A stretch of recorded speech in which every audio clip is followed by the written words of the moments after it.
নমস্কার বন্ধুরা, সুপর্ণা রান্নাঘরে সবাইকে স্বাগত। আজকে আমি আপনাদের সঙ্গে শেয়ার করব লাচ্ছা পরোটার রেসিপি। এই লাচ্ছা পরোটা বানানো কিন্তু ভীষণই সোজা। চলুন তাহলে দেখে নেওয়া যাক আমি এই লাচ্ছা পরোটা কিভাবে বানাচ্ছি এবং এই লাচ্ছা পরোটার লেয়ারগুলো কত সুন্দরভাবে একদম পরিষ্কার বোঝা যাবে। একটার সঙ্গে কিন্তু একটা একদমই লেগে থাকবে না। চলুন তাহলে শুরু করা যাক। আমি এখানে 250 গ্রাম ময়দা নিয়েছি। ময়দার মধ্যে কিন্তু কোনো রকমের ময়াম দেব না, শুধু স্বাদের জন্য সামান্য একটু লবণ আর 1 চামচ পরিমাণে দিয়ে দেব চিনি। চিনি আর লবণটা মিশিয়ে নিয়ে তারপরে নর্মাল জল দিয়ে ময়দাটাকে মেখে নেব। ময়দার মধ্যে অল্প অল্প জল দিয়ে ভালো করে মেখে একটা শক্ত ডো বানিয়ে নেব। ময়দাটা যেন কোনোভাবেই নরম না হয়ে যায়। যদি ময়দাটা নরম হয়ে যায় তাহলে কিন্তু লেয়ারগুলো একদমই খুলবে না, ভাজার পরে কিন্তু একদম গোটা হয়েই থেকে যাবে। একদম শক্ত করে ময়দাটা কিন্তু মেখে নিয়েছি। দেখুন ময়দাটা কিন্তু একদমই নরম করে মাখিনি। এবার ময়দার মধ্যে যে চিনিটা রয়েছে সেটা কিন্তু গলতে একটু সময় লাগবে। আধ ঘন্টা মতন ময়দাটাকে আমি ঢাকা দিয়ে রেখে দেব। আধ ঘন্টা পরে ফিরে আসছি। আধ ঘন্টা মতন ময়দাটা কিন্তু আমি ঢাকা দিয়ে রেখে দিয়েছিলাম। এবার ময়দাটা দেখে নিচ্ছি। ময়দার মধ্যে কিন্তু যে চিনিটা রয়েছে সেই চিনিটা কিন্তু একদম গলে গেছে। এবার একবার ভালো করে হাত দিয়ে কিন্তু চেপে চেপে ময়দাটাকে মেখে নেব। মেখে নেওয়া হয়ে গেলে এবার এর থেকে লেচি কেটে নেব। ময়দাটা আমি অল্পই মেখেছি, তার জন্য কিন্তু এখান থেকে আমি 4টে লেচি বানাচ্ছি। লেচিগুলো কিন্তু একটু বড় বড় হবে, লুচি পরোটা বা রুটির মতো নয়, তার থেকে কিন্তু অনেকটাই বড়।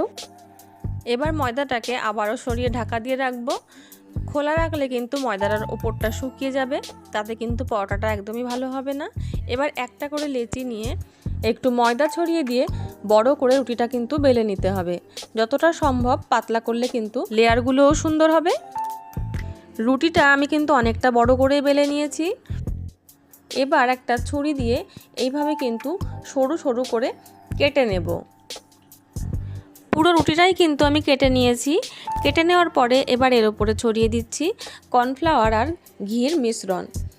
আমি এখানে ঘি ব্যবহার করছি, তার কারণ এই লাচ্ছা পরোটা আমার কিন্তু একটু মুচমুচে হলে খেতে বেশি ভালো লাগে, তার জন্য আমি ঘি ব্যবহার করছি। তবে আপনারা কিন্তু অবশ্যই এখানে সাদা তেলই ব্যবহার করবেন, তাতে কিন্তু পরোটা ভীষণই নরম হবে, সফট হবে।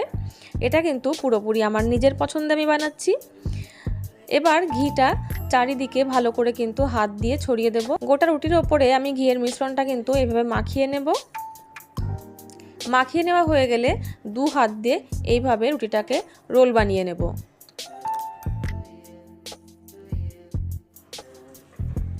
এবার ময়দাটাকে এইভাবে কিন্তু আবারও জড়িয়ে জড়িয়ে গোল করে রেখে দেব প্রায় 5 থেকে 10 মিনিট। এবার পরোটাটা বেলে নেব। পরোটাটা কিন্তু প্রথমেই বেলনা দিয়ে বেলবো না, এইভাবে হাত দিয়ে কিন্তু প্রেস করে একটু বড় বানিয়ে নেব। তারপরে বেলনা দিয়ে খুব আলতোভাবে কিন্তু বেলতে হবে। খুব জোরে প্রেসার দিয়ে কিন্তু বেললে লেয়ারগুলো একদম আটকে যাবে। এইটুকুই কিন্তু বেলবো, এর থেকে কিন্তু পাতলা করব না। এবার ভাজার জন্য একটা প্যান বসিয়ে দিয়েছি। প্যানের ওপরে পরোটাটা প্রথমে এমনি দিয়ে দিচ্ছি।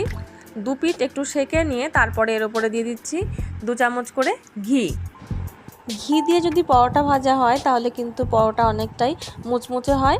তবে আপনারা কিন্তু অবশ্যই এখানেও সাদা তেলই ব্যবহার করবেন, তাহলে কিন্তু পরোটা ভীষণ নরম হবে। ঘি দিলেই কিন্তু পরোটা একদম মুচমুচে হয়ে যাবে।